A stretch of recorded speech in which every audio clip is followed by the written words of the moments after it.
नमस्कार आप सभी को। कुछ घरेलू उपचार, जैसे कि आजकल सर्दी का मौसम है तो हमारे पैर में या हाथ में दर्द हो जाता है या सीने में भी दर्द हो जाता है, तो उसके लिए हम क्या करें। उसके लिए हम थोड़ा सा घी लें, 2-3 ग्राम, और उसे अगर हमारे सीने में छाती में दर्द है तो उस पर थाली के हाथ से रगड़ लें, उससे हमें आराम लगेगा। अगर हमारे पास कोई चीज़ नहीं है, जैसे कि बाज़ार भी दूर है और हम नहीं ला सकते बाज़ार से, ये एक घरेलू उपाय है, तो इसे रगड़ लें, इससे हमारे दर्द में आराम लगेगा। या हमारे घुटनों में दर्द हो रहा तो थोड़ा सा घी लें और उसको अपने घुटनों पे रगड़ लें, देसी घी। अब आप ये देखें, आपको, मेरे को तो भैंस का ही घी सूट करता है, आपको कौन सा करता है वो आप देख लें।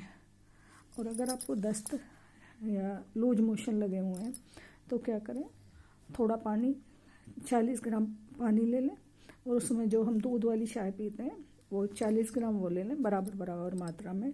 तो आप उसमें उसे डाल लें, उससे आपको आराम लगेगा। और आप दिन में उसको 2-3 बार ले लें। अगर बच्चे हैं तो बच्चों को कम दें, उनकी उम्र के हिसाब से दें। और ये तीसरा कि कई बार हमारे पेट में मरोड़ हो जाती है तो उसके लिए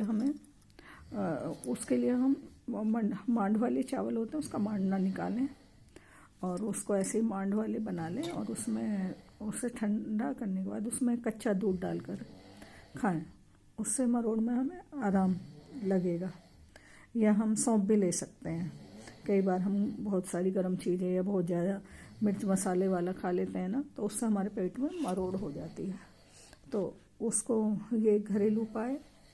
और जब मुझे कभी बुखार चढ़ता तो मेरे पिताजी क्या करते थे, सर्दी से अगर बुखार होता था तो वो गर्म पानी देते थे पीने के लिए, जिससे कि सर्दी कम लगती थी। उसके बाद वो दवाई भी दे देते थे।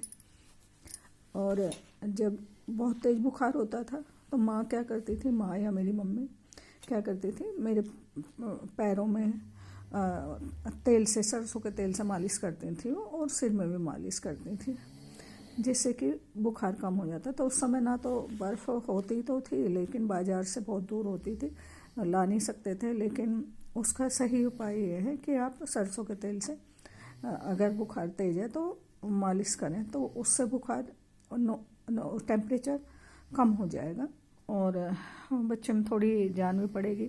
वैसे ठंड में बच्चों के सरसों के तेल से मालिश नहीं करनी चाहिए, क्योंकि उससे मेरे को तो जुकाम हो जाता है, लेकिन और का मुझे पता नहीं। मैं तो वही है कि या तो जैतून के तेल से या फिर देसी घी से ही बच्चों की मालिश करो, या फिर उसमें अगर आपको सरसों के तेल से करनी भी है तो उसमें बहुत सारी चीज़ें डलती हैं, तभी करनी चाहिए। नहीं तो सरसों का तेल ठंडा होता है, इसलिए उससे मालिश नहीं करनी चाहिए। यही कुछ घरेलू उपाय हैं, क्योंकि आजकल बहुत ज़्यादा इतने पेशेंट बढ़ रहे हैं और एकदम हम डॉक्टर के पास भी नहीं जा सकते, तो इसलिए प्राथमिक उपचार हैं, इन्हें घर में रहकर कर लें तो बहुत अच्छा यही है। और फिर अगर वही है, इससे बहुत ज़्यादा आराम लगेगा और ठीक भी हो जाते हैं। मैं यही करती हूँ, मेरे को कभी भी लूज मोशन होते हैं तो मैं यही चाय में पानी डालकर ही लेती हूँ। और नमस्कार। आप सबको इस वीडियो को शेयर करें, लाइक करें और सब्सक्राइब भी करें, ताकि मैं और भी जो मैं वीडियो बनाऊँ वो आप तक पहुँच सकें। क्योंकि अगर जो भी कोई मैं जानकारी दूँगी तो वो आप तक पहुँचेगी नहीं अगर आप सब्सक्राइब नहीं करोगे तो। नमस्कार।